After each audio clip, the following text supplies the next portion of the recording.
Seri 10 Bukek Xiansu. Jodoh Raja Wali. Cerita, Ho Ping Hu. Audiobook, novel silat. Bab 18.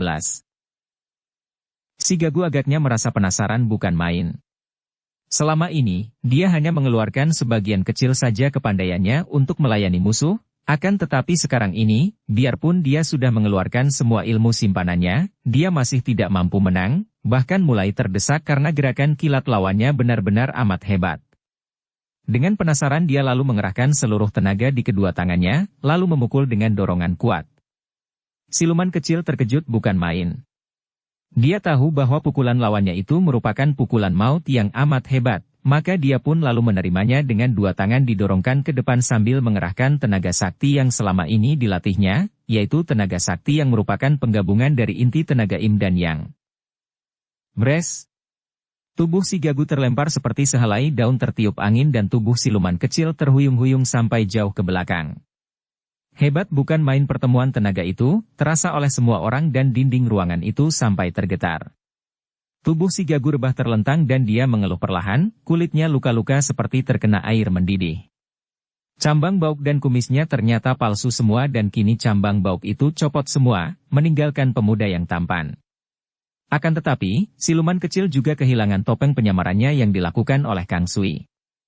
Topeng itu terkupas oleh hawa pukulan lawan sehingga kelihatanlah wajah yang asli, wajah seorang pemuda yang tampan akan tetapi dengan rambut panjang berwarna putih semua, wajah siluman kecil yang asli. Koko! Tiba-tiba siluman kecil lari dan menubruk si Gagu, yang masih terlentang di atas lantai ruangan itu. Koko! Ah, Kian Li Koko! Kiranya engkau. Ya Tuhan, apa yang telah kulakukan tadi? Dan siluman kecil merangkul dan memeluk tubuh si Gagu itu dan menangis sejadi-jadinya. Semua orang terkejut bukan main menyaksikan peristiwa aneh ini. Saichu Kaayong sampai melongo karena tidak disangkanya bahwa kakek sakti yang menjadi temannya itu ternyata adalah seorang yang masih amat muda dan yang kini menangis, seperti anak kecil memeluk bekas lawannya yang juga masih amat muda. Sementara itu, si Gagu, yang ternyata adalah penyamaran Suma Qian Li, membuka mata memandang orang yang memeluknya. Luka yang dideritanya akibat pukulan gabungan tenaga Im dan yang dari siluman kecil itu hebat sekali, akan tetapi dia tidak pingsan, bahkan kini dia tidak mengeluh sama sekali, menahan rasa nyeri yang seolah-olah menghancurkan seluruh tulang di dalam tubuhnya. Mula-mula dia memandang penuh keraguan ke arah wajah pemuda berambut putih itu, rambut putih itulah yang meragukannya. Akan tetapi kemudian dia pun menggerakkan kedua lengannya yang lemah, memeluk dan berkata, "Ai, Kian Bu adikku. Sayang, betapa sukarnya mencarimu, Buti. Engkaukah kiranya si kakek rambut putih tadi? Bukan main, adikku, kau hebat. Sekali, kau maju pesat sekali. Adikku, betapa selama bertahun-tahun aku rindu kepadamu, Buti. Koko, Koko. Apa yang telah kulakukan tadi?" Siluman kecil yang ternyata bukan lain adalah Suma Qian Bu, masih menangis melihat keadaan kakaknya. Pukulannya tadi hebat sekali, pukulan yang dilatihnya selama bertahun-tahun ini, pukulan yang mengandung penggabungan dari inti tenaga sakti Im dan Yang. Di tempat asal mereka, yaitu di Pulau Es, mereka berdua memang telah digembleng oleh ayah mereka, si pendekar super sakti, dan telah melatih diri dengan ilmu inti hawa sakti Im, yaitu Swat Im Sinkang dan Fiang Sinkang, inti dari hawa sakti Yang. Dan ayah mereka pun telah melatih mereka dengan penggabungan antara kedua ilmu itu, akan tetapi penggabungan itu hanya merupakan kerjasama, yaitu menggunakan Fiang Sinkang dan Swat Im Sinkang secara bergantian, atau juga berbareng dengan tangan kanan dan kiri. Akan tetapi, penggabungan kedua tenaga yang berlawanan, sehingga merupakan tenaga yang mujizat sekali, yang ketika melatihnya hampir saja mengorbankan nyawanya akan tetapi ternyata dia telah berhasil menguasai tenaga mujizat itu. Dan kini, yang menjadi korban adalah kakaknya sendiri. Sudahlah. Jangan berduka, adikku. Aku mati pun tidak akan penasaran. Engkau tidak bersalah. Kita saling menyamar dan tidak mengenal. Dan kau hebat sekali, Buti. Adikku, kenapa rambutmu menjadi putih semua? Apakah untuk menyamar? Buti. Kalau kau pulang nanti, jangan bilang kepada ayah dan ibu bahwa Kita saling bertanding. Napas Qianli terengah-engah dan agaknya sukar sekali baginya untuk bicara. Koko. Qianbu memeluknya. Sampai dalam keadaan hampir tewas pun kakaknya ini tidak menyalahkannya, bahkan ingin agar tidak sampai diketahui oleh orang tua mereka bahwa adiknya yang telah memukulnya seperti itu. Qianli Koko. Kalau kau mati, aku pun tidak mau hidup. Ah, jangan begitu, Buti. Kakak dan adik ini berpelukan. Melihat ini, Saichu Kaiong yang sejak tadi melongo dan hanya mendengarkan saja dua orang pemuda luar biasa itu berangkulan dan bicara, kini melangkah maju dan berkata, "Biarkan saya memeriksa dan mengobatinya." Qianbu menoleh kepadanya. "Lo Qianwei, dia ini kakakku, dan dia hampir tewas oleh pukulanku sendiri. Kalau Lo Qianwei dapat menyembuhkannya, aku Suma Qianbu akan berterima kasih sekali dan tidak akan melupakan budimu." Suma. Kini Saichu Kaiong terkejut setengah mati. "Kalian Shisuma? Ada hubungan apa dengan majikan Pulau Es, Sumahan?" "Dia adalah ayah kami," kata Suma Qianbu dengan suara lirih dan lemah. "Ah. Ya Tuhan, kalian putra pendekar super sakti dan telah saling hantam sendiri? Minggirlah, biarkan aku memeriksanya dan aku akan berusaha mati-matian untuk menyelamatkan dia." Akan tetapi pada saat itu, terdengar suara ribut-ribut. Ternyata kini pasukan pengawal telah mengepung ruangan itu. Melihat munculnya banyak pengawal, otomatis Qianbu memondong tubuh kakaknya sedangkan Saichu Kaiong cepat memondong Pangeran Yonghua. Dari mana datangnya penjahat-penjahat yang bosan hidup berani mengancam di sini? Tiba-tiba terdengar seruan nyaring dan seperti seekor burung melayang tahu-tahu di antara para pasukan pengawal itu meloncat masuk seorang pemuda tampan yang bukan lain adalah Kang Sui. Pemuda ini langsung menyerang ke arah Saichu Kaiong untuk merampas Pangeran Yonghua yang dipondong oleh kakek itu. Akan tetapi, kakek gagah perkasa itu sudah melompat ke samping dan terdengar Gu Xin Kai membentak marah lalu kakek pengemis inilah yang menerjang dan menyambut Kang Sui. Mereka segera bertanding dengan hebat sedangkan para pengawal sudah menyerbu ke dalam ruangan itu sehingga kakek gagah perkasa dan Qianbu yang masing-masing menggendong Pangeran Yonghua dan Qianli, mengamuk dengan tamparan satu tangan dan tendangan-tendangan kaki mereka. Sepak terjang kakek itu hebat, dan Qianbu yang marah dan berduka melihat keadaan kakaknya, juga marah bukan main sehingga setiap tendangan atau tamparan tangannya tentu merobohkan seorang pengeroyok. Senjata-senjata beterbangan dan para pengeroyok terlempar ke sana-sini di tengah-tengah teriakan-teriakan mereka. Akan tetapi, Gu Xin Kai terdesak hebat oleh Kang Sui yang amat lihai, apalagi setelah Kang Sui mencabut pedangnya. Biarpun Gu Xin Kai melawan mati-matian dengan tongkatnya, namun tetap saja dia menjadi kewalahan karena pedang di tangan Kang Sui benar-benar amat lihai, mengeluarkan suara bersuitan dan mengandung hawa yang panas dan tajam. Tiba-tiba Gu Xin Kai berteriak kaget ketika ujung pedang itu mencium pundaknya sehingga bajunya robek dan pundaknya berdarah. "Mundurlah, Gu Xin Kai, biarkan saya yang menghadapinya," teriak Qianbu marah dan biarpun dia menggunakan tangan kirinya untuk memanggul tubuh kakaknya, namun dengan berani dia menerjang Kang Sui dengan tangan kosong. Wut! Angin pukulan dahsyat menyambar ganas ke arah pemuda royal itu. Kau! Kang Sui berseru kaget sekali, tidak mengira bahwa siluman kecil yang telah menjadi sahabatnya, itu kini menyerangnya demikian ganas. Dia cepat mengelak, akan tetapi tetap saja sambaran hawa pukulan itu membuat dia terdorong mundur dan terhuyung-huyung. "Saudara Kang Sui, mundurlah. Kau telah keliru membela orang." Gubernur Honan adalah seorang pemberontak. Qianbu berkata, "Jangan kau halangi kami menyelamatkan Pangeran Yonghua. Tuaku, aku telah menjadi pengawal, aku harus setia kepada tugasku. Kembalikan Pangeran Yonghua dan aku akan membiarkan kalian pergi dengan baik-baik," kata Kang Sui.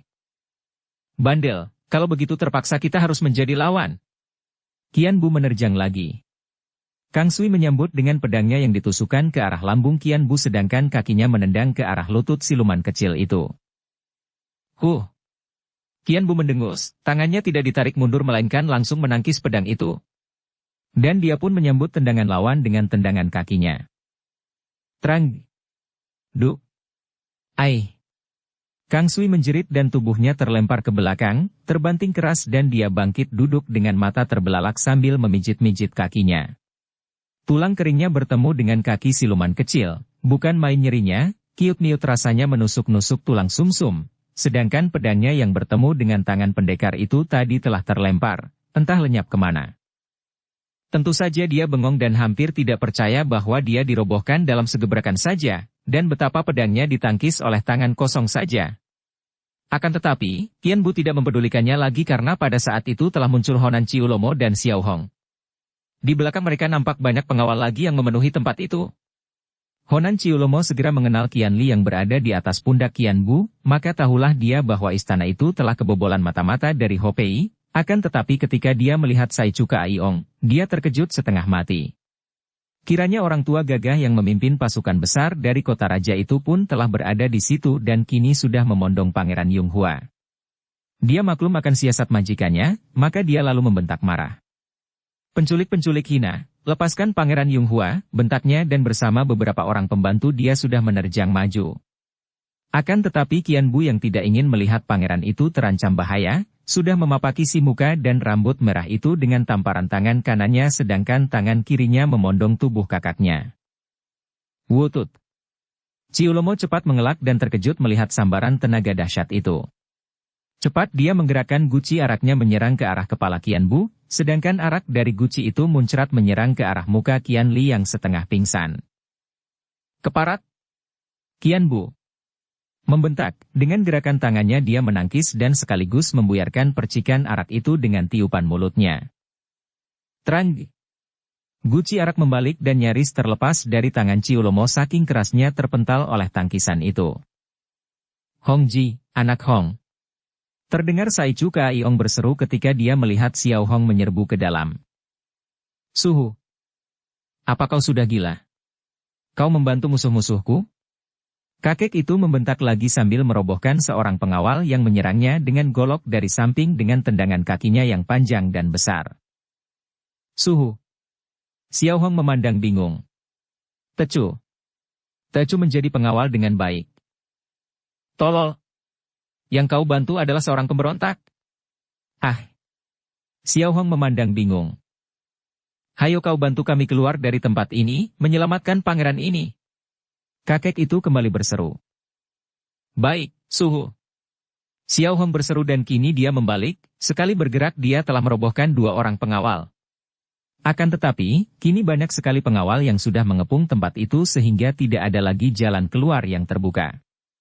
Para pengawal yang tidak kebagian ruangan berjejal di depan pintu dan jendela, siap dengan senjata di tangan untuk menggantikan kawan-kawan mereka yang roboh. Melihat ini, Qian Bu merasa khawatir. Betapapun lihainya mereka, menghadapi begitu banyak lawan di tempat sempit ini amat berbahaya, pikirnya. Apalagi amat berbahaya bagi kakaknya yang terluka parah. Mampuslah! Dia membentak dan melancarkan pukulan Fiang Xinjiang ke arah Ciulomo. Kakek pemabuk ini terkejut mendengar suara pukulan yang bercicitan suaranya itu. Dia cepat menggerakkan guci araknya dengan sepenuh tenaga untuk menangkis. Tiar! Guci arak itu pecah berantakan, araknya muncrat berhamburan dan tubuh si muka dan rambut merah itu roboh terjengkang. Xiao Hong, kau tolong panggul kakakku ini, biar aku membuka jalan. Tiba-tiba Qian Bu berseru kepada Xiao Hong yang juga masih mengamuk dan melindungi suhunya. Baik, Tai Hiap, jawab Xiao Hong dan dia cepat mendekati Qian Bu dan menerima tubuh Qian Li yang sudah lemas setengah pingsan itu lalu dipondongnya. Melihat ini, Sai Chu Kaiong merasa girang. Hong Ji, kau sudah mengenal pendekar ini? Tanyanya sambil bergerak ke sana-sini sambil menggerakkan lengan bajunya yang lebar untuk menghalau senjata-senjata yang datang menyerangnya. Tentu saja, Suhu, jawab Xiao Hong sambil meloncat ke kiri untuk membiarkan lewat sebatang tombak yang menusuknya. Kemudian tangan kanannya mendorong dan si pemegang tombak itu menjerit dan roboh terjengkang. Tai Hiap ini adalah siluman kecil. Ah! Sai Chu Kaiong berteriak kaget. Sungguh dia telah mendengar banyak hal yang aneh dan mengejutkan. Tadi, pemuda berambut putih itu mengaku sebagai putra pendekar super sakti dari Pulau Es, dan kini ternyata menurut penuturan muridnya, pemuda itu adalah juga siluman kecil yang namanya sudah tersohor. Kini Qian Bu yang sudah tidak lagi memondong tubuh kakaknya, mengamuk bagaikan seekor naga sakti. Dia menggunakan ilmunya yang mujizat, yaitu ilmu Sin Ho Choan In, Tubuhnya berkelebatan ke sana-sini dengan cepatnya dan kedua tangannya menyambar-nyambar ganas sehingga dalam waktu pendek saja, semua pengawal yang berada di ruangan itu sudah roboh malang melintang seperti disambar petir. "Mari keluar, biar aku membuka jalan," teriaknya dan dia sudah menerjang ke pintu. Sekali dorong saja dia merobohkan 6 orang pengawal di luar pintu. Tentu saja kehebatan pemuda yang rambutnya putih terurai ini mengejutkan orang-orang. Apalagi ketika mereka mengenal bahwa pemuda itu bukan lain adalah siluman kecil. Siluman kecil. Celaka, dia mengamuk. "Minggir." Para perwira pengawal dan para anggota pengawal yang sudah pernah melihat bayangan siluman kecil, bahkan pernah menyanjungnya sebagai seorang pendekar perkasa yang mengamankan Honan, menjadi gentar sekali dan mereka semua mundur. Memang nama siluman kecil sudah terkenal sekali di Honan. Dia pernah membersihkan Honan dari gangguan orang-orang jahat, bahkan pernah mengakurkan semua pihak yang bertentangan dari orang-orang Kang Ou, dan dia pernah diterima oleh Gubernur Honan sendiri sebagai seorang pahlawan. Dan kini, siluman kecil mengamuk dan membantu orang-orang yang hendak melarikan Pangeran Yonghua. Keraguan dan rasa jerih menghantui hati para pengawal sehingga mereka tidak banyak melawan atau menghalangi ketika Qian Bu memelopori teman-temannya keluar dari ruangan itu dan langsung melarikan diri keluar dari daerah istana gubernuran. Siluman kecil mengamuk. Siluman kecil melarikan Pangeran Yonghua. Teriakan-teriakan para pengawal ini membuat para pengawal lain menjadi gentar hatinya dan mereka tidak banyak melakukan usaha pencegatan sehingga rombongan Qian Bu dapat terus melarikan diri sampai ke pintu gerbang. "Buka pintu. Aku, siluman kecil, hendak lewat bersama teman-temanku. Jangan membikin aku marah." Qian Bu membentak, suaranya nyaring dan menggema karena memang dia sengaja mengerahkan hikangnya dan dia sengaja menggunakan nama julukannya untuk menggertak agar mereka tidak perlu mengerahkan tenaga dan membuang waktu untuk menggunakan kekerasan terhadap para penjaga di pintu gerbang itu.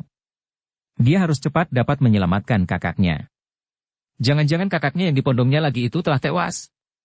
Dia menunduk dan melihat bahwa Suma Qianli ternyata masih membuka mata memandangnya dengan kagum. "Kau hebat, adikku. Kau hebat," bisik Qianli. "Ah." Jantung Qian Bu rasanya seperti ditusuk dan bagi pendengarannya, pujian kakaknya itu seperti ujung pedang menghujam dadanya karena kehebatannya itu dipergunakan untuk memukul roboh kakaknya sendiri. "Lekas buka. Kalau tidak, kubunuh kalian semua," bentaknya geram untuk menutupi hatinya yang tersiksa rasanya. "Baik. Baik, Tai Hiap," terdengar jawaban seorang penjaga dan bergegas dia membuka pintu benteng itu dibantu oleh kawan-kawannya. Keluarlah mereka dari tembok kota yang merupakan benteng pertahanan kota Lokyang. Akan tetapi, malam telah mulai terganti pagi dan tiba-tiba nampak debu mengebul dan dari depan datanglah serombongan orang berkuda yang dipimpin oleh seorang raksasa berkepala botak bermantel merah. "Banhua Senjin Koksu dari Nepal bersama pengawal-pengawal pribadi Gubernur Kui dari Honan." Kiranya sudah ada berita terdengar oleh Gubernur Kui yang masih berada di Chengzhou dan mendengar berita bahwa ada keributan di Lokyang, maka Gubernur minta bantuan Koksu Nepal yang sakti itu untuk memimpin serombongan pengawal cepat-cepat menuju ke Lokyang dan kebetulan sekali mereka bertemu dengan rombongan yang melarikan Pangeran Yonghua itu di luar tembok benteng Lokyang. "Hahaha, kiranya kalian ini hanyalah penculik-penculik hina," bentak Banhua Senjin sambil tertawa bergelak penuh ejekan. "Seperti sekumpulan maling kesiangan saja. Setelah bertemu dengan kami, lebih baik kalian menyerah daripada mati konyol." Biarpun suaranya agak kaku namun ternyata Koksu Nepal ini pandai sekali berbicara dalam bahasa daerah. Saichu Kaiyong marah sekali. "Manusia sombong. Engkau menjadi kaki tangan pemberontak, padahal kulihat engkau bukanlah orang Han. Agaknya engkau malah yang membujuk Gubernur Honan untuk memberontak. Sekarang bertemu dengan aku Saichu Kaiyong, berarti ajalmu sudah berada di depan mata. Siapakah engkau, orang asing?" "Hahaha. Aku adalah sahabat baik dari Gubernur Honan, dan namaku Banhua Senjin. Kini aku bertugas menangkap kalian maling-maling kecil. Julukanmu Saichu Kaiyong? Hahaha, biarpun suaramu seperti seekor Saichu, singa, namun engkau menghadapi aku seperti seekor singa ompong, jembel busuk." Dimaki singa ompong dan jembel busuk yang tentu diambil dari julukannya sebagai Kaiyong, Raja Pengemis, kakek gagah itu menjadi marah bukan main. "Xiaoji, Kau jaga beliau, katanya sambil menunjuk Pangeran Yunghua yang berdiri di belakangnya, kemudian dengan langkah lebar dia menghampiri Ban Hua Senjin yang dengan sikap tenang telah turun dari atas punggung kudanya. Ban Hua Senjin pengecut hina. Kau mengandalkan pasukanmu yang jumlahnya 20 orang lebih ini untuk menggertak kami? Kau kira kami takut? Sai Chu Kaiyong membentak. Hahaha, mereka ini hanya menjadi pengantarku. Dengan tenagaku sendiri aku mampu merobohkan kalian semua, satu demi satu atau berbareng. Kalau aku tidak dapat mengalahkan kalian, biarlah kalian lewat tanpa kami ganggu. Ucapan ini merupakan kesombongan yang hebat. Benarkah itu? Apakah manusia macam engkau akan dapat menahan diri untuk tidak bersikap curang dan dapat memegang janji? Alis yang tebal itu berkerut. Sai Chu Kaiyong, tahan sedikit mulutmu. Kau tidak tahu dengan siapa kau berhadapan. Aku adalah seorang koksu dari kerajaan Nepal, tahu, bentak Ban Hua Senjin. Ah, kiranya begitu. Sai Chu Kaiyong berseru. Mengertilah kini dia mengapa orang Nepal ini berada di sini. Kiranya dalam usahanya untuk memisahkan diri dari Kaisar, Gubernur Honan telah mendekati dan mengadakan hubungan rahasia dengan kerajaan Nepal di barat. Nah, majulah menyerahkan nyawamu. Ban Hua Senjin melangkah maju dengan tangan kosong sambil tersenyum mengejek. Sambutlah. Sai Chu Kaiyong membentak dan sudah menerjang ke depan dengan gerakan tangkas dan karena dia dapat menduga akan kelihayan kakek botak ini, maka begitu dia menyerang langsung dia mengeluarkan ilmu simpanannya, yaitu ilmu keluarga turun-temurun dari nenek moyangnya. Ilmu ini dinamakan Hong Sim Sin Chiang, ilmu pukulan tangan sakti hati kosong. Sesuai dengan nama perkumpulan pengemis yang dipimpin oleh nenek moyangnya, yaitu perkumpulan Hong Sim Kaipang. Ilmu pukulan ini amat lihai, kelihatan kosong namun berisi dan memang inti ilmu pukulan ini berdasarkan kekosongan.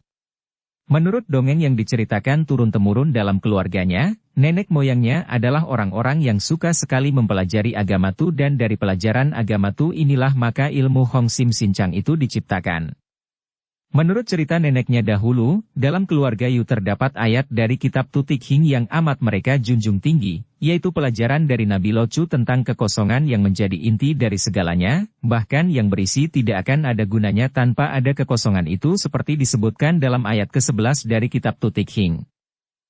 30 ruji berpusat pada satu poros roda, pada tempat yang kosong terletak kegunaannya. Dari tanah liat dibuatlah jembangan, pada tempat yang kosong terletak kegunaannya. Lubang pintu dan jendela dibuat untuk rumah, pada tempat yang kosong terletak kegunaannya. Selain ayat dari Tu Tik Hing itu, juga masih banyak wejangan keluarga turun-temurun yang mengingatkan mereka akan pentingnya kekosongan, antara lain dinyatakan bahwa di dalam setiap langkah kaki, jarak yang dilewati antara kedua kaki, yaitu yang tidak terinjak, yang kosong itulah yang berguna karena tanpa itu tidak akan ada kemajuan dalam langkah kaki. Juga keindahan dan kenikmatan sebuah lagu tidak akan terasa lagi tanpa adanya jarak-jarak yang kosong antara satu dan lain nada. Serangan yang dilancarkan oleh Sai Chu Kaiyong hebat bukan main. Kelihatannya sih ringan dan kosong saja, akan tetapi begitu anginnya menyambar, seorang sakti seperti Koksu dari Nepal itu sendiri sampai mengeluarkan seruan kaget dan cepat-cepat dia mengelak. Jubahnya yang lebar dan merah itu sampai berkibar terkena hembusan hawa pukulan yang sifatnya kosong namun berisi penuh dengan kekuatan dahsyat itu. Dia cepat membalas dengan pukulan yang tidak kalah dahsyatnya sehingga Sai Chu Kaiyong juga terkejut dan cepat melompat ke samping karena dia tidak berani menyambut pukulan yang amat hebat itu. Terjadilah pertandingan hebat dan keadaan sekeliling tempat itu disambar oleh hawa-hawa pukulan kuat sekali sehingga 20 orang lebih pengawal yang mengiringkan Ban Hua Senjin terpaksa mundur karena kuda mereka meringkik ketakutan dan gelisah sekali. Bahkan Pangeran Yunghua juga cepat bersembunyi di balik tubuh Xiao Hong karena merasa ngeri. Akan tetapi, seorang yang sudah menjadi koksu sebuah negara, bahkan kini menjadi utusan raja, tentu saja adalah seorang yang memiliki kepandaian yang boleh diandalkan. Dahulu, di zaman kerajaan Beng Tiao, seorang utusan kaisar seperti Panglima Besar Tehu juga merupakan seorang yang luar biasa saktinya, juga semua utusan raja-raja dari semua negara tentulah merupakan seorang tokoh pilihan yang berilmu tinggi. Demikian pula dengan Ban Hua Senjin ini. Ilmu kepandaiannya amat tinggi karena boleh dibilang dia merupakan tokoh nomor satu yang dikenal orang di negara Nepal, maka tentu saja dia telah membekali dirinya dengan ilmu-ilmu yang amat hebat. Tidak hanya ilmu silat, Akan tetapi juga dia mahir sekali dalam ilmu sihir dan ilmu perang, juga ahli dalam soal-soal kenegaraan. Kini, menghadapi seorang lawan yang demikian lihainya seperti Sai Chu Kaiong, dia merasa gembira dan dia tidak mau menggunakan ilmu sihirnya selama ilmu silatnya masih belum kalah. Dan dia selama ini menganggap bahwa tidak mungkin ilmu silatnya dapat dikalahkan orang lain. Memang, amat berbahayalah bagi seorang manusia yang merasa telah mempelajari ilmu sampai tinggi, apalagi kalau sudah menerima sanjungan-sanjungan orang lain. Seorang yang dipuji-puji orang lain, kepalanya menjadi seperti sebuah balon karet yang ditiup, penuh oleh angin pujian sehingga kepalanya melembung besar dan dia merasa bahwa dialah orang yang terpandai, terbaik dan segala macam, lagi. Dan kalau sudah demikian, dia menjadi orang yang setolol-tololnya, sebodoh-bodohnya dan patut dikasihani. Maka, seorang bijaksana akan selalu waspada akan semua kekurangan dan kebodohan diri sendiri sampai saat kematian tiba, karena hanya dengan kewaspadaan ini saja maka dia dapat melihat betapa bahayanya semua pujian yang diterimanya dalam keadaan bagaimanapun juga. Akan tetapi Banhua Senjin terang tidak bijaksana. Dia sudah dihinggapi penyakit angkuh dan menganggap diri sendiri orang terpandai di dunia ini. Dan memang ilmu kepandaiannya hebat dan bahkan Sai Chu Kaiong yang merupakan ahli waris dari ilmu keturunan yang amat mujizat itu ternyata kalah kuat dibandingkan dengan Banhua Senjin sehingga setelah lewat 100 jurus, Raja Pengemis itu terdesak hebat dan dalam satu pertemuan tenaga ketika kedua tangan mereka bertemu, Sai Chu Kaiong terlempar ke belakang dan terbanting jatuh. Napasnya menjadi sesak dan kepalanya pening, tanda bahwa dia telah mengalami luka walaupun tidak sangat berat, akan tetapi dia harus berdiam diri. Dan cepat mengumpulkan hawa murni untuk menyembuhkan lukanya. Siluman kecil atau Suma Qianbu menyerahkan Qian Li kepada Xiao Hong. Dia akan maju sendiri. Hati-hati, Buti. Dia memang lihai sekali. Aku sendiri pernah melawan dia dan hampir aku celaka, bisik Qian Li kepada adiknya ketika dia diserahkan kepada Xiao Hong untuk dipondong karena dia tidak kuat untuk berdiri sendiri. Qian Bu mengangguk dengan sikap tenang, jangan khawatir, Koko. Dengan langkah lebar dia lalu menghampiri Banhua Senjin. Koksu Nepal yang sudah memperoleh kemenangan itu menjadi makin sombong sikapnya. Melihat bahwa yang maju hanya seorang pemuda, tentu saja dia memandang rendah.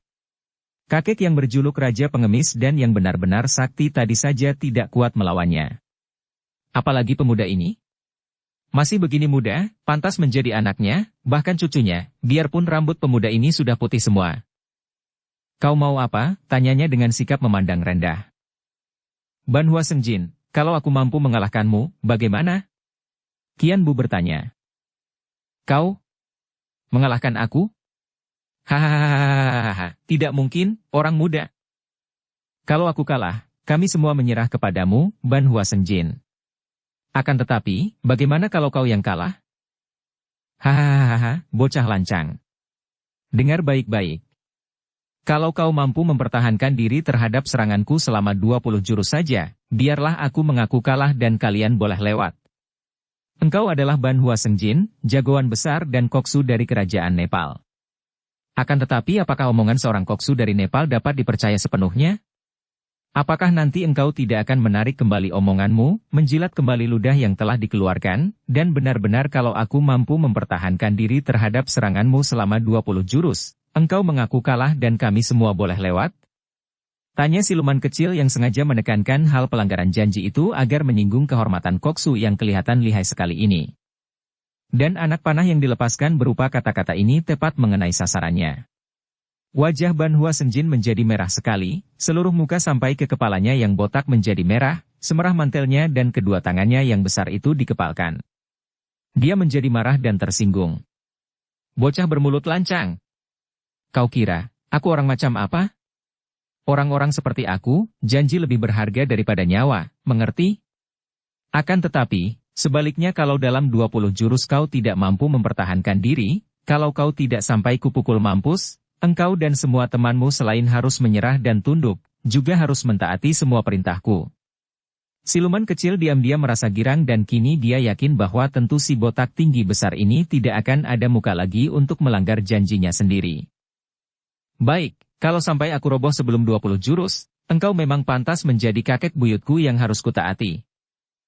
Nah, sambutlah ini jurus pertama. Ban Hua Senjin berseru, dan tubuhnya yang tinggi besar itu sudah bergerak cepat ke depan. Demikian cepat gerakannya sehingga mantelnya yang merah itu sampai berkibar di belakangnya seperti layar perahu tertiup angin. Kedua tangannya sudah melancarkan serangan dahsyat sekali. Tangan kiri membentuk cakar Garuda mencengkeram ke arah batok kepala siluman kecil, atau Qianbu, sedangkan tangan kanannya dengan jari tangan terbuka menghantam ke arah dada.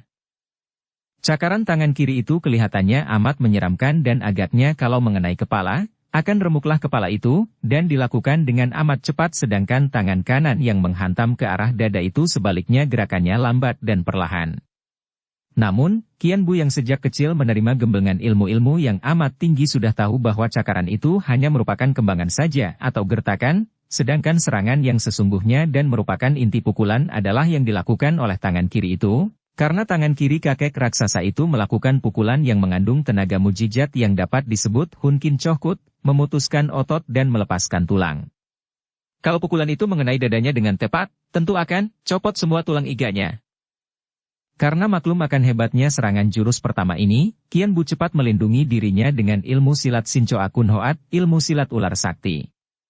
Kedua lengannya bergerak cepat dan meliuk-liuk seperti gerakan ular dan tubuhnya juga dapat meliuk cepat. Sekali sehingga tidak sukarlah baginya untuk mengelak dan menangkis dua lengan lawan itu dari samping dengan meminjam tenaga pukulan lawan. Ilmu silat Sincho Akun Hoat ini adalah merupakan satu di antara banyak ilmu-ilmu silat yang tinggi dari ibunya, yaitu Puteri Nirahai, yang telah diwariskan kepada Qianbu. Tentu saja, gerakan ilmu silat yang bagaimana tinggi pun tidak akan banyak manfaatnya tanpa dilandasi tenaga sinkang yang kuat. Maka gerakan Sincho Akun Hoat ini oleh Qianbu didorong dengan tenaga Fiang Sinkang yang panas. Plak-plak. Kedua lengan kakek raksasa botak itu kena ditangkis sehingga menyeleweng karena tangkisan dari samping itu mendorong tenaga serangannya dan dia merasa kedua lengannya panas sekali. Ban Hua Senjin terkejut. Kalau pemuda itu hanya dapat mengelak atau menangkis serangannya yang pertama itu, tidaklah amat mengejutkan karena seorang pemuda yang sudah berani menghadapinya tentulah mempunyai juga sedikit kepandaian. Akan tetapi, tangkisan pemuda itulah yang membuat dia tanpa disadarinya mengeluarkan seruan kaget karena dia merasakan adanya tenaga mujizat yang panas sekali menyerang dirinya melalui pertemuan kedua lengan itu. Sebagai seorang yang sudah berpengalaman banyak, Ban Hua Senjin segera dapat mengenal sifat gerakan lawan. Dia mengenal ilmu silat yang mendasarkan gerakannya dan sifatnya dengan sifat dan gerakan ular. Semua ilmu silat yang mendasarkan gerakan dan sifatnya dengan ular adalah gerakan yang memupuk tenaga kai, hawa, yang dilatih dengan aturan pernapasan. Karena tenaga kai inilah maka seekor ular kelihatan lunak dan lembut tanpa tenaga kalau tubuhnya menyentuh sesuatu, akan tetapi dia dapat menarik kekuatan hebat luar biasa setiap saat. Seperti baja yang terbaik, dapat menjadi benda yang paling keras, akan tetapi juga dapat dibuat menjadi kawat yang paling lembut dan lemas. Gerakan ilmu silat ular amat lemas dan cekatan, terus-menerus bergerak lembut namun kuat. Kedua jari telunjuk dan jari tengah mematuk-matuk seperti lidah ular dan merupakan serangan totokan yang ampuh. Karena sudah mengenal sifat Sincho Akun Hoat, maka Ban Hua Senjin tahu bagaimana harus menghadapinya. Tubuhnya tiba-tiba mencelat ke atas, seperti seekor burung Garuda hendak menyerang seekor ular. Dia menerjang dan menyerang Qianbu dengan jurus yang kedua. Akan tetapi, Qianbu adalah seorang pemuda yang amat cerdik. Melihat cara penyerangan lawan, dia pun maklum bahwa menggunakan Sincho Akun Hoat untuk menyambut serangan dari atas itu amat berbahaya, maka secara otomatis dia sudah mengubah gerakan tubuhnya. Kini dia bergerak menurut ilmu silat Patmo Kun Hoat, juga ilmu warisan dari ibunya yang memang kaya dengan segala macam ilmu silat itu. Gerakannya menjadi kacau balau tidak karuan, membingungkan lawan akan tetapi di dalam kekacauan ini terdapat gerakan inti yang amat tertib. Des-des-plak. Kini tubuh Ban Hua Senjin yang masih di udara itu terpental dan dia meloncat turun dengan mata terbelalak lebar dan muka makin merah karena penasaran dan marahnya. Ternyata jurus keduanya itu dihancurkan oleh pemuda itu dengan amat mudah dan aneh sekali. Seolah-olah pemuda itu tahu kemana dia hendak menyerang dan mendahuluinya dengan tusukan sehingga terpaksa dia menangkis sampai 2 kali dan akhirnya terpental karena tahu bahwa kalau dia tidak cepat-cepat menjauhkan diri, dia malah yang terancam bahaya. Maka dalam pertemuan tangkisan berikutnya dia telah meminjam tenaga lawan dan melemparkan dirinya ke belakang sehingga terpental. Kau boleh juga, katanya dengan tenang untuk menutup rasa kagetnya. Kemudian sambil mengeluarkan suara menggereng seperti seekor harimau terluka, dia sudah menyerang dan kini dia bergerak cepat sambil memutar tubuhnya seperti gasing. Itulah ilmunya yang amat diandalkan oleh Koksu dari Nepal ini. Ilmu ini adalah ilmu yang dinamakan Tian Te Hongi, hujan angin langit bumi, yang diumpamakan seperti mengamuknya angin taufan yang mengandung angin puyuh berputaran, seperti badai dahsyat yang amat mengerikan. Dan memang hebat bukan main gerakan dari kakek botak ini. Tubuhnya berputaran seperti gasing, kedua lengannya yang panjang bergerak-gerak dan dalam putaran itu seolah-olah kedua tangan telah berubah menjadi puluhan maut yang amat cepat tidak terduga dan dari gerakan memutar itu meniup angin yang seperti angin puyuh ke arah lawan. Hebat bukan main dan bahkan Suma Qianbu sendiri sampai terkejut sekali. Selama ini, baru 2 kali dia bertemu lawan yang benar-benar amat hebat. Yaitu yang pertama adalah Xin Xiao Sengjin yang mewarisi ilmu-ilmu dari pendekar sakti suling emas, dan kedua adalah Koksu dari Nepal inilah. Tentu saja perlawanannya ketika menghadapi kakaknya sendiri tidak masuk hitungan. Agaknya Ban Hua Sengjin setelah melihat kelihayan lawan selama 2 jurus tadi, merasa khawatir kalau dia sampai kalah, maka langsung saja dia mainkan ilmu silat kosong yang menjadi andalannya itu untuk mencoba merobohkan lawan. Dan memang Qianbu menjadi kaget sekali. Masih banyak ilmu-ilmu silat tinggi yang dikuasainya, baik yang diwarisi dari ayahnya maupun dari ibunya. Namun dia maklum bahwa menghadapi ilmu silat lawan yang amat aneh dan dahsyat ini, dia tidak boleh percaya kepada ilmu-ilmu silat lain yang dikuasainya, karena hal itu dapat membahayakan dirinya. Sukar sekali untuk menghadapi serangan dari bayangan yang berpusing seperti gasing itu sehingga dia tidak lagi dapat melihat jelas bagian-bagian tubuh lawan, bahkan serangan-serangan lawan yang mencuat dari pusingan itu sukar pula diduga-duga. Maka terdengarlah suara melengking dari mulut siluman kecil ini dan tiba-tiba saja tubuhnya melesat dan lenyap dari pandangan para pengikut Ban Hua Sengjin dan yang lain-lain. Demikian cepatnya gerakan Qianbu yang tubuhnya mencelat ke sana-sini seperti kilat menyambar-nyambar sehingga sukar diikuti oleh pandangan mata. Itulah ilmunya yang baru, ilmu ciptaannya sendiri yang disebut Sin Ho Choan In. Dengan gerakan seperti itu, semua serangan dari Ban Hua Sengjin menjadi gagal. Ban Hua Sengjin amat terkejut. Setiap kali tubuhnya yang berpusing itu menyerang dengan pukulan tangan yang cepat tak terduga, tiba-tiba saja tubuh lawan itu melesat dan lenyap. Dan berturut-turut dia telah menyerang sampai 19 jurus. Kurang 1 jurus lagi dan dia akan kalah. Tahulah dia bahwa dia menghadapi seorang pemuda yang selain lihai sekali, juga amat cerdik. Pemuda itu sama sekali tidak mau balas menyerang. Dengan demikian, pemuda itu dapat memusatkan seluruh perhatiannya pada perlindungan diri saja sehingga akan dapat melewati 20 jurus dan tidak dapat dirobohkan, berarti menang. Kalau pemuda itu balas menyerang, tentu pertahanan dirinya menjadi berkurang kuatnya, akan tetapi satu kali pun Qianbu tidak mau membalas serangan lawan. Tentu saja Ban Hua Sengjin menjadi khawatir sekali.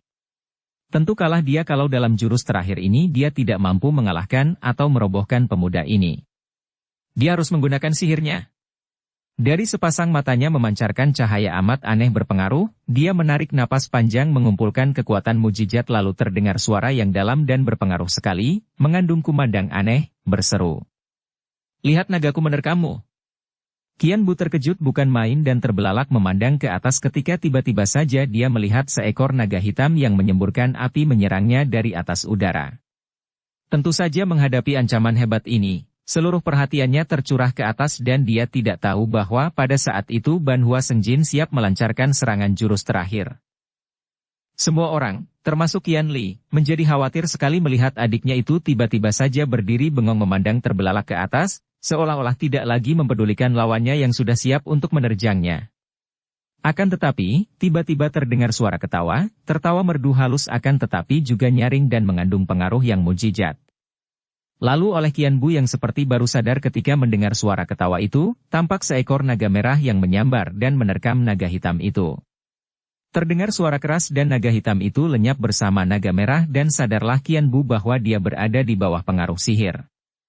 Marahlah siluman kecil dan dia mengerahkan seluruh tenaga yang ada padanya, menggabungkan tenaga Swat Im Sinkang dan Fiang Sinkang, lalu dia menyambut kakek itu yang sudah menyerangnya dengan ganas, serangan dari jurus terakhir.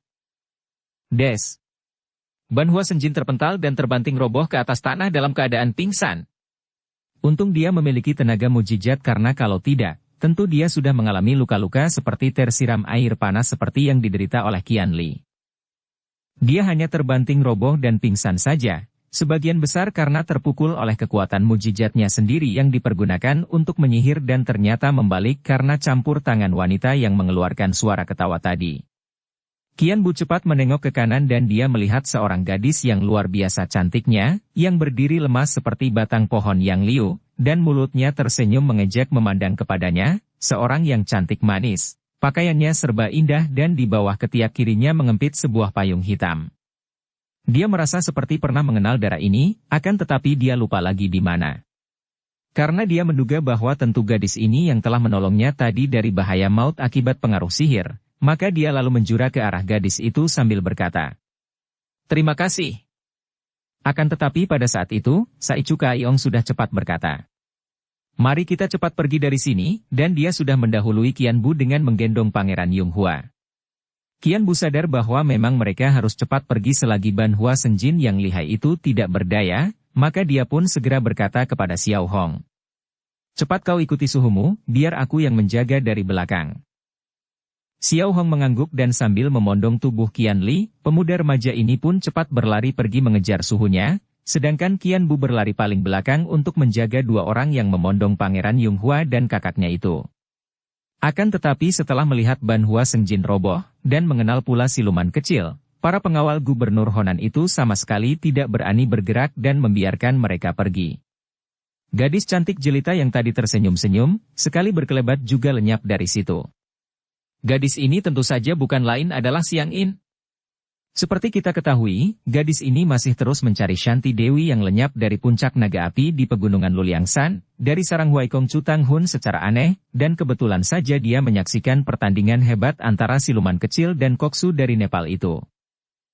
Andai kata Koksu itu tidak mempergunakan ilmu sihir, tentu Xiang In tidak akan mencampuri pertandingan hebat itu, bahkan dia sendiri menonton dari kejauhan dengan kagum sekali karena maklum, bahwa yang sedang bertanding itu adalah dua orang yang memiliki tingkat kepandaian yang jauh lebih tinggi daripada tingkatnya sendiri.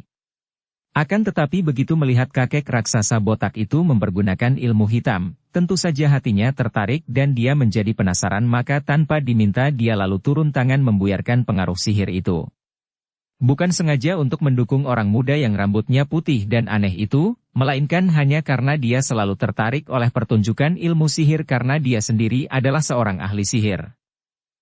Dia pangling terhadap Qian Bu karena pemuda itu kini rambutnya sudah menjadi putih semua dan dia pun hanya melihat wajah pemuda itu dari jarak yang cukup jauh. Padahal, telah lama dia mencari pemuda ini. Akhirnya tibalah mereka di perkemahan pasukan yang dipimpin oleh Sai Chu Kaiong dari kota raja itu. Legalah hati Sai Chu Kaiong karena kini dia yakin bahwa dia telah berhasil menyelamatkan Pangeran Yonghua dari bahaya maut.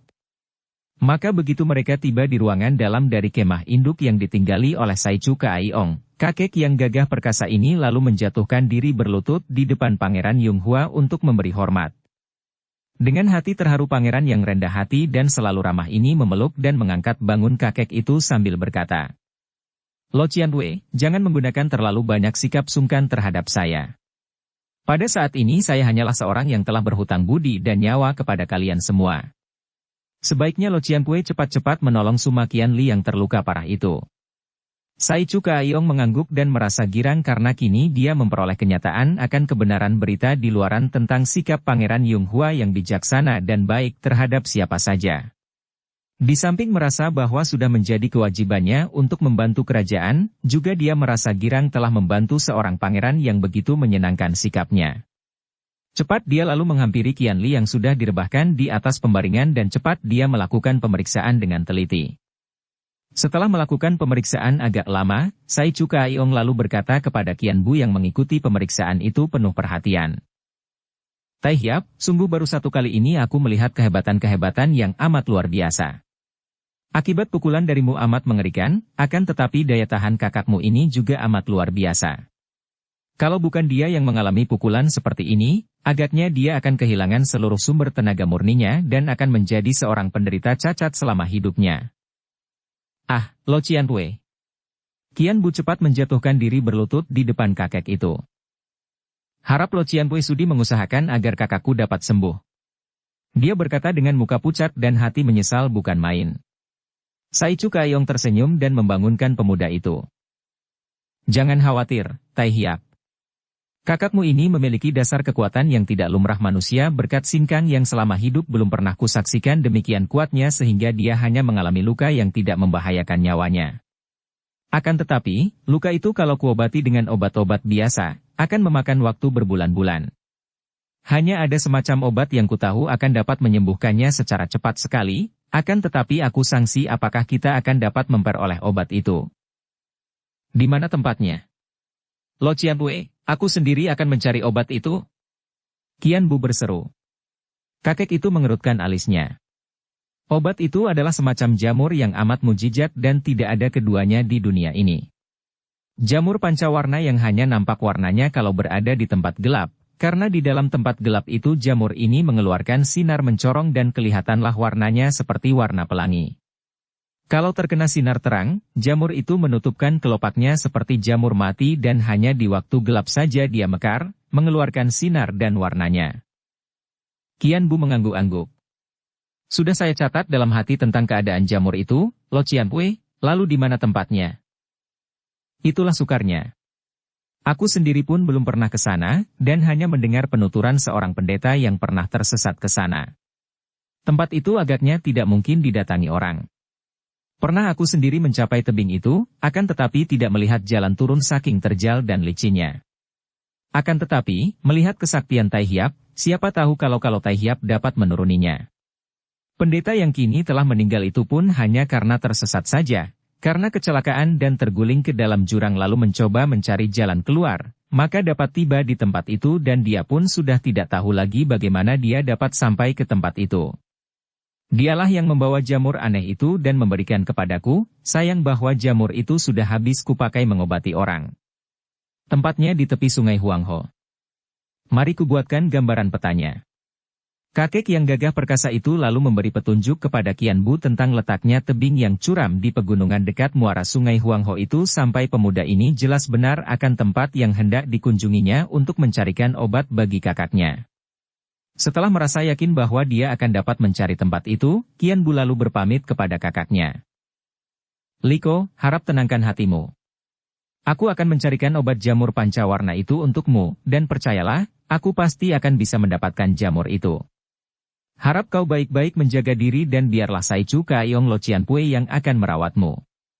Qian Li memegang tangan adiknya. Jangan terlalu lama, Buti.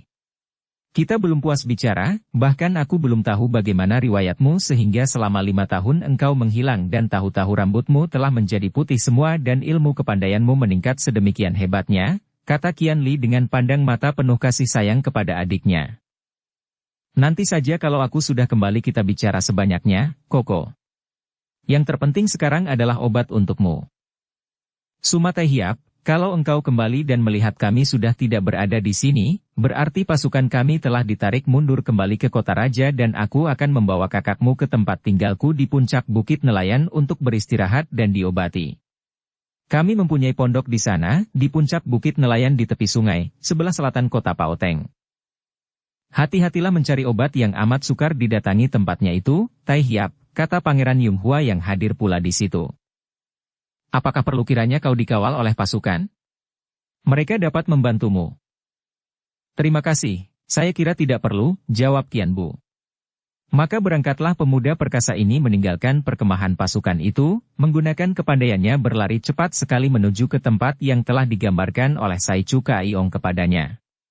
Apapun yang akan dihadapinya, apapun yang akan menimpanya, dia harus mendapatkan obat untuk kakaknya itu, demikian dia mengambil keputusan di dalam hatinya. Para pembaca yang pernah mengikuti pengalaman-pengalaman pendekar sakti Gak Bun Beng di waktu dia masih kecil, yaitu dalam cerita Sepasang Pedang Iblis, mungkin masih ingat ketika pendekar sakti itu di waktu masih kecil terlempar ke dalam air sungai Huangho yang amat deras, kemudian dia diseret oleh pusaran air. Disedot ke bawah dan dihanyutkan melalui terowongan aneh sampai dia mendarat di lambung gunung. Terowongan yang menembus dalam tubuh gunung itu merupakan terowongan maut dan hanya secara kebetulan saja dia dapat selamat dan tiba di tempat yang luar biasa anehnya, tempat yang penuh dengan binatang setengah kera setengah anjing, babon, di mana dia menemukan sepasang pedang iblis dan kitab-kitab Sampo Chinkeng yang mujizat. Di tempat luar biasa itulah adanya jamur pancawarna yang dimaksudkan oleh Sai Chu Kaiyong. Dan memang benar seperti yang dituturkan oleh Sai Chu Kaiyong, tempat itu tidak pernah atau tidak mungkin didatangi manusia. Pendeta Buddha yang kebetulan dapat tersesat ke situ adalah seorang Huishyo pencari daun-daun obat yang hanya kebetulan saja dapat tiba di situ. Huishyo ini ketika sedang mencari obat di tebing dan menginjak sebuah batu telah tergelincir dan dia terjatuh ke dalam jurang yang amat terjal itu. Akan tetapi secara aneh, tubuhnya yang pingsan itu diterima oleh sebatang pohon yang tumbuh di tebing. Tubuh itu ditangkap oleh cabang, ranting dan daun-daun pohon dan pohon kecil itu jebol, terbawa melayang turun dan akhirnya setelah mencelat ke sana-sini, tubuh itu terjatuh ke air. Itulah air anak sungai yang terbentuk dari air hujan dan yang mengalir masuk ke air terowongan yang dulu menghanyutkan pendekar sakti Gak Bun Beng. Dan karena kebetulan yang luar biasa ini Huishyo itu dapat berada di situ. Setelah siuman dia lalu mencari jalan keluar, menemukan jamur pancawarna yang belum diketahui khasiatnya dan hanya diambil karena sifatnya yang luar biasa. Setelah dia berusaha mati-matian sampai berbulan dan sampai lupa jalan, akhirnya dapat juga dia keluar dari tebing maut itu, melalui perjalanan yang amat jauh dan yang tidak dapat diingatnya kembali karena perjalanan itu menyusup-nyusup, naik turun jurang kecil dan memakan waktu sampai sebulan lebih baru dia dapat keluar dari sana. Akan tetapi Qian Bu yang berjuluk siluman kecil bukanlah seorang manusia biasa, melainkan seorang pemuda yang telah memiliki kepandaian amat hebat. Maka setelah dia tiba di tempat yang dimaksudkan, dia menjenguk ke tepi tebing dan mengerutkan alisnya. Memang tidak mungkin bagi seorang manusia untuk menuruni tebing itu, tepat seperti yang dikatakan oleh Sai Chu Kaiyong. Agaknya keturunan pengemis sakti pendiri Hong Sim Kaipang itu telah pula berdiri di tepi tebing ini, pikir Qian Bu. Dia sendiri kalau dalam keadaan biasa, tentu lebih baik cepat-cepat menjauhkan diri dari tebing itu, apalagi harus mencari jalan turun. Akan tetapi dalam keadaan seperti saat itu, untuk mencarikan obat bagi kakaknya, jangankan hanya tebing yang curam, biar lautan api pun tentu akan ditempuhnya. Dengan mempergunakan ketajaman pandang matanya, Qian Bu dapat mengerti mengapa tidak mungkin ada orang dapat menuruni tebing itu. Kalau hanya curam saja, asalkan ada tempat untuk berpijak kaki dan berpegang tangan, pasti dia akan mampu menuruninya, betapa terjal sekalipun. Atau biarpun amat terjal, kalau dia sudah tahu bagaimana keadaan dasar tebing itu, tentu dia pun akan berani mempergunakan ilmunya Sin Ho Choan In untuk berloncatan ke bawah dengan menggunakan dinding tebing sebagai penahan luncuran dan tempat menjejakkan kakinya. Akan tetapi tanpa mengetahui keadaan dasar tebing, padahal tenaga luncuran berat tubuhnya tentu akan luar biasa kuatnya dari tempat setinggi itu, berarti mempertaruhkan nyawa secara konyol. Dia dapat pula menggunakan ilmu Pek Ho Yu Jong, cecak bermain-main di tembok, dengan Sin Kang yang mengeluarkan daya sedot pada kaki tangannya yang telanjang untuk merayap menuruni tebing. Akan tetapi tentu saja ilmu itu hanya dapat dipergunakan untuk pendakian yang tidak begitu tinggi atau penurunan yang tidak securam tebing ini. Dia tentu sudah akan kehabisan tenaga sebelum mencapai seperempat jarak tebing itu dan kehabisan tenaga berarti akan melayang jatuh dan mati dalam keadaan tubuh hancur lebur. Menggunakan tali? Mana mungkin mencari tali yang panjangnya seperti itu? Pula, merayap turun ke tebing menggunakan tali berarti menggantungkan nyawa pada tali itu, padahal tali itu terikat di atas tebing. Sekali bacok saja tali di atas tebing itu oleh musuh, nyawanya akan melayang. Qian Bu duduk termenung di tepi tebing dengan alis berkerut. Betapapun juga, dia tidak akan menyerah begitu saja. Dia harus mencari akal dan kembali dia menjenguk ke bawah. Memang terjal bukan main sampai dia tidak dapat melihat jelas keadaan di bawah sana. Jangankan seorang manusia, bahkan seekor monyet sekalipun kiranya tidak akan mungkin menuruni tebing ini, pikirnya. Kadang-kadang ada kabut melayang di bawah sehingga menutupi keadaan bawah tebing sama sekali. Tiba-tiba dia melihat seekor burung terbang melayang. Seekor burung walet hitam dan dia memandang dengan penuh iri. Kalau aku bersayap seperti burung itu, alangkah akan mudahnya menuruni tebing ini, pikirnya.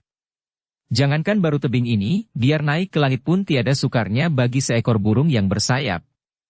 Kembali dia menjenguk ke bawah, bahkan tubuh atasnya condong ke tepi tebing. Dia tidak melihat bahwa ada bayangan hitam berkelebat di belakangnya. Kalau saja perhatiannya tidak tercurah sepenuhnya ke bawah tebing dan untuk mencari jalan turun ke bawah, tentu pendengarannya yang sudah terlatih dan menjadi tajam luar biasa berkat sinkangnya itu akan dapat menangkap gerakan si bayangan hitam ini, betapapun cekatan dan ringan gerakan si bayangan hitam ini. Hei, jangan coba bunuh diri. Tiba-tiba terdengar seruan halus dan nyaring itu yang membuat Qian Bu terkejut bukan main. Dalam keadaan melamun dan menjenguk ke dalam tebing seperti itu lalu tiba-tiba mendengar bentakan yang demikian nyaring, benar-benar amat membahayakan. Seorang yang lemah jantungnya tentu akan terperanjat dan dapat saja terjungkal ke dalam jurang. Dia cepat membalikkan tubuhnya dan matanya terbelalak memandang, kemudian dia mengerutkan alisnya dengan hati mengkal. Kiranya di situ telah berdiri gadis cantik jelita berpakaian serba hitam yang membawa-bawa ular dahulu itu, yang pernah menyerangnya kalang kabut hanya karena berbeda pendapat tentang diri Cuilan dan karena menyangka bahwa dia mengejar-ngejar gadis ini. Setelah dia membalik, gadis itu pun terkejut, lalu tersenyum mengejek. Begitu tersenyum, seketika tercipta dua lesung pipit di kanan kiri bibirnya. Manis bukan kepalang. Lalu bibir itu merkah membentuk senyum sehingga deretan gigi kecil yang putih bersih berkilau sesaat di antara belahan bibir yang merah basah. Cantik sekali. Ya ampun. Kiranya engkau ini? Aha, kalau begitu lanjutkan usahamu itu, siluman kecil.